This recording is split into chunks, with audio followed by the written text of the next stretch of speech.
Baik, kita kembali lagi di kontroversi, pemirsa. Pak Fahmi, kalau kita lihat proses hukumnya terasa begitu cepat ya, dari video viral, kemudian Pangdam datang, kemudian langsung ada tersangka 20. Tapi bagaimana kita bisa mengawal transparansinya? Ini pertanyaan yang agak sulit dijawab ya.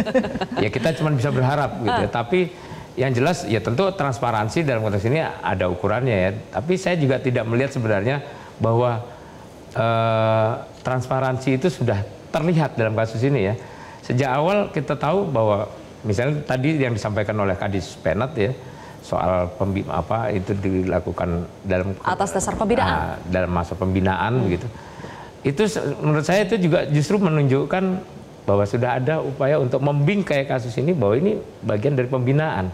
Dan mungkin saja nanti polisi militer akan melakukan proses penyidikan, melakukan proses pengungkapan apa yang terjadi sesungguhnya, itu juga dalam kerangka yang sudah didorong oleh para pimpinan di tidak keluar dari pembinaan itu ya, akan itu yang, berkutat di situ. Ya, yang masih mungkin terjadi sih. Sementara kita kan menginginkan adanya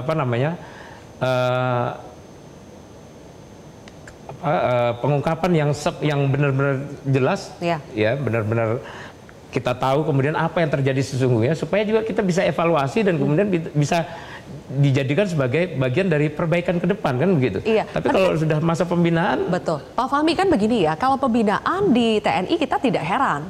Harus ada pembinaan untuk pelatihan segala macam, karena banyak sekali hal-hal yang terkait dengan kedisiplinan, fisik dan sebagainya. Tapi bagaimana membedakan pembinaan yang memang dibingkai itu adalah dalam rangka melatih profesionalisme dengan pembinaan yang sebetulnya pelampiasan arogansi dari senior saja, perundungan, bukan pembinaan? Iya, pembinaan keras atau pendisiplinan itu juga punya 4 ciri utama ya, saya kira ya. Pertama, tujuan pembelajarannya jelas. Ya. Kedua, ada pelatih, pembina, instruktur yang sah. Artinya sah ini ya dia memang pelatih ini memang dia dibekali kemampuan untuk melatih, dia dibekali kemampuan untuk membina, kemampuan untuk menjadi instruktur. Ya, itu instruktur yang sah. Kemudian ada metode yang aman. Itu harus ada metode yang aman. Misalnya ada kegiatan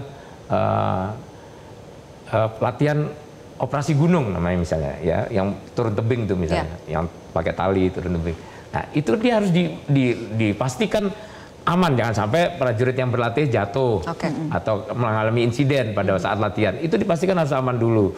Kemudian hasilnya juga harus terukur.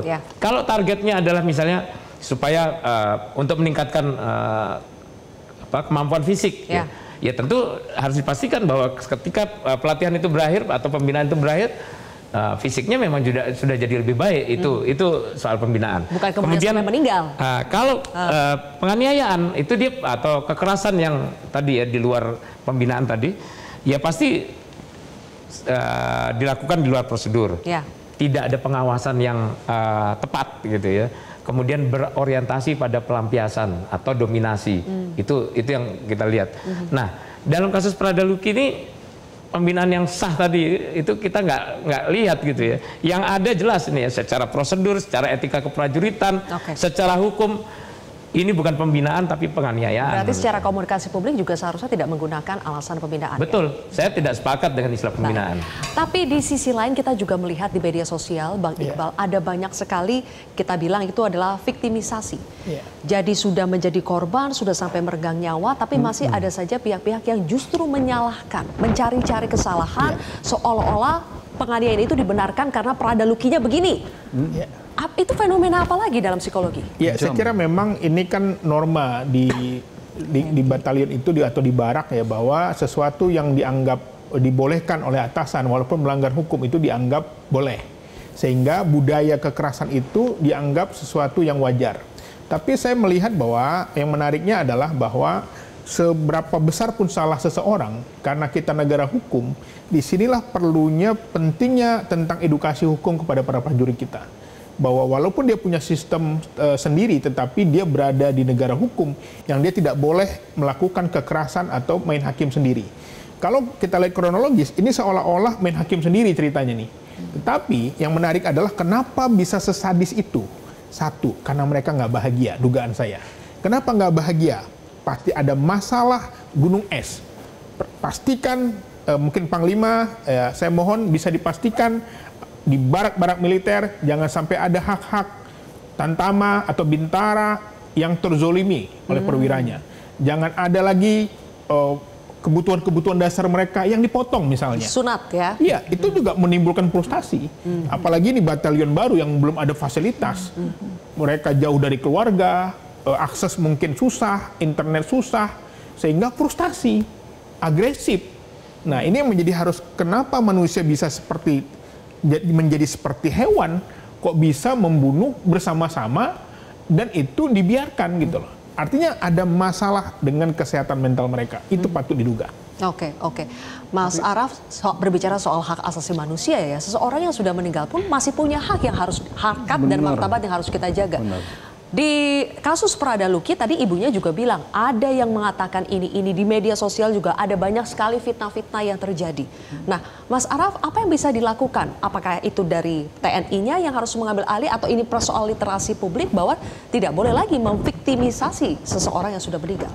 Ya, saya rasa sangat tidak pantas dan tidak layak ya jika kemudian orang sudah meninggal kemudian dipersalahkan karena dia mungkin kesehatannya lebih lemah dibanding yang lain atau kan alasan pembinaan. Menurut saya itu sesuatu yang kurang manusiawi ya. Ini orang udah meninggal masih kemudian disalahkan dengan alasan seperti itu. Padahal dia udah terenggut dua haknya, itu hak bebas dari penyiksaan dan untuk hidup. Ya.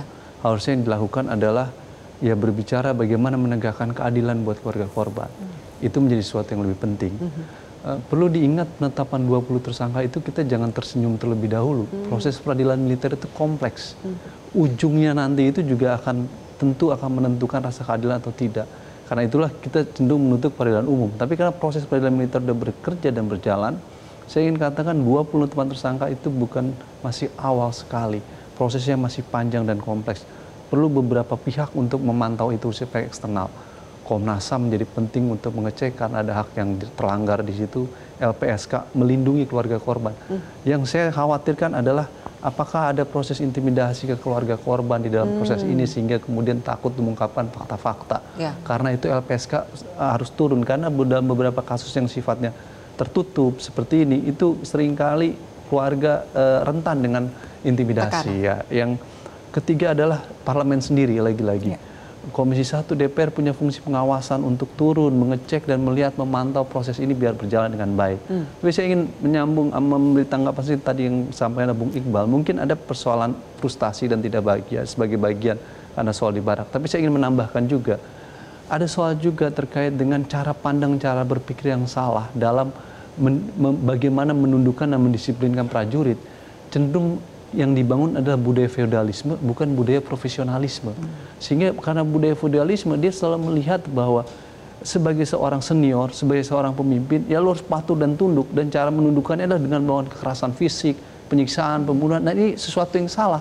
Harusnya di dalam rezim demokrasi yang menuntut profesionalisme sebagai tujuan membangun militer, yang dibangun adalah bagaimana membangun contoh sebagai pemimpin yang memiliki skill yang baik, menjadi panutan yang baik, sehingga membangun budaya disiplin bukan dengan cara kekerasan kok, bisa melakukan dengan cara yang lain.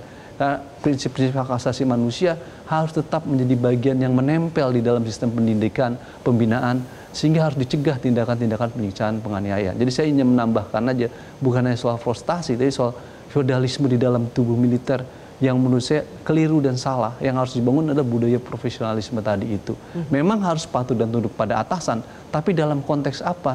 Dalam konteks menjalankan tugas dan fungsi sesuai Undang-Undang TNI untuk menjaga kedaulatan negara, bukan dalam konteks hal-hal yang tidak benar gitu, untuk menggebukin rame-rame dan lain sebagainya. Itu menurut saya tidak dibenarkan gitu. Oke, kalau begitu Bu Amel, apa yang bisa kita lakukan sekarang? Reformasi seperti apa yang harus kita lakukan untuk menghilangkan budaya feodalisme, kemudian juga kekerasan dalam sistem pembinaan di TNI kita? Itu dimulai dari mana Bu Amel?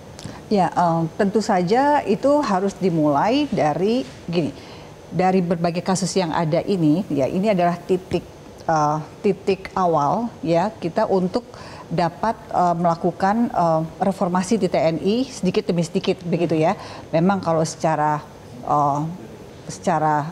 langsung begitu ya tidak bisa ya, sedikit demi sedikit. Yang pasti dalam hal ini terkait dengan kasus Prada Luki ini, Komisi 1 akan terus mendorong ya kepada Panglima TNI dan juga Kepala Staf Angkatan Darat untuk mengusut tuntas ya agar kejadian yang sama tidak terulang di masa depan ya, dan juga transparan sehingga keluarga korban itu mendapat keadilan gitu ya, dan juga ini menjadi pembelajaran yang mahal bagi pelaku. Mahal gitu. sekali, satu nyawa saja itu begitu berharga ya. Nanti kita akan bahas lagi pemirsa di segmen terakhir, pelajaran atau reformasi apa yang bisa dilakukan segera untuk mengakhiri jangan lagi ada kasus penganiayaan berujung kematian seperti ini di barak militer kita. Sesaat lagi.